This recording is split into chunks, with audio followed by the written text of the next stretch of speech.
Hi, ഞാൻ ഒരു reel കണ്ടാട്ടെ. അപ്പോൾ ഈ കോലിഞ്ചിയുടെ ഈ ഒരു പൂവുണ്ടല്ലേ, ഈ ഒരു പൂവെന്ന് പറയുന്നത് നാച്ചുറൽ ഷാമ്പൂ എന്നാണ് പറയുന്നത്. അപ്പോൾ ഇതിനെ പിടിച്ച് പിതുക്കി കഴിഞ്ഞാൽ ഇതിനകത്തുനിന്ന് നാച്ചുറൽ ഷാമ്പൂ വരുമെന്നാണ് പറയുന്നത്. ആ അരെ വാ. നല്ല ഷാമ്പൂനെ പോലെ തന്നെ ഉണ്ട് കേട്ടാ.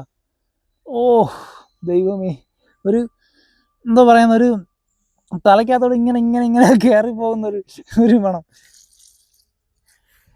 കുറേ വീഡിയോയിൽ കണ്ടതാണ്. ഇത് നാച്ചുറൽ ഷാമ്പൂ ആണ്. നല്ല തണുപ്പുണ്ട്, നല്ല തണുപ്പുണ്ട്. കൊള്ളാം. ഇങ്ങനെ പിതുക്കുമ്പോഴത്തേക്കേ ഒരു വല്ലാത്തൊരു മണമാണ്. നമ്മൾ ഇഞ്ചി മുട്ടായി കഴിച്ചിട്ടുണ്ടോ? ഇഞ്ചി മുട്ടായി കഴിക്കുമ്പോഴത്തേക്ക് ഇഞ്ചി മുട്ടായിയുടെ ഒരു മണമാണ്. പിന്നെ കൈ മൊത്തം ഒരു കൊഴുപ്പ് പോലെ ഇരിക്കുന്നുണ്ട്. കൊള്ളാം. എന്തായാലും ഇതിൻ്റെ എന്താ പറയുന്നത്, ഇതിൻ്റെ ശാസ്ത്രീയ വശങ്ങളും ഒന്നും എനിക്ക് അറിഞ്ഞൂടാ. ഞാൻ റീല് കണ്ടതാണ്. അപ്പോൾ ആ റീലിൽ പറയുന്നതെന്ന് പറഞ്ഞാൽ ഈ സാധനം എന്താണ്, നാച്ചുറൽ ഷാമ്പൂ ആണ്. അത് നാച്ചുറൽ ഷാമ്പൂ പോലെ തലയിൽ തേക്കാൻ പറ്റുന്ന സാധനം എന്നാണ് പറഞ്ഞത്.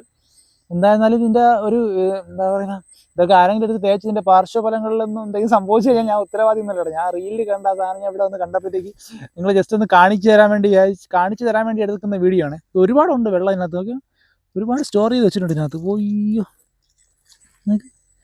ഒരു ലോഡ് വെള്ളമുണ്ട്. കൊള്ളാം. വലിയ പ്രശ്നമൊന്നുമില്ല. ഇങ്ങനെ തലയ്ക്കകത്തോട്ട് കയറിപ്പോകുന്നൊരു, പക്ഷേ അത്ര വലിയ ബുദ്ധിമുട്ടുള്ള നമ്മൾ തലയ്ക്കകത്ത് എന്താ പറയുക, മൂക്കിന് അത്രയ്ക്ക് വലിയ ബുദ്ധിമുട്ടുണ്ടാക്കുന്ന, ഇറിറ്റേഷൻ ഉണ്ടാക്കുന്ന ഒരു മണമൊന്നുമല്ല. അല്ലാത്ത ഒരു എന്താ പറയുക, ഒരു പ്രത്യേക തരം ഒരു മണം. ഇഞ്ചി മുട്ടായൊക്കെ ഒരുപാട് പൊട്ടിച്ചിട്ടെടുത്ത് മണപ്പിച്ചൊക്കെ എങ്ങനെ ഉണ്ടാവും, ആ ഒരു സെയിം മണം. കൊള്ളാം.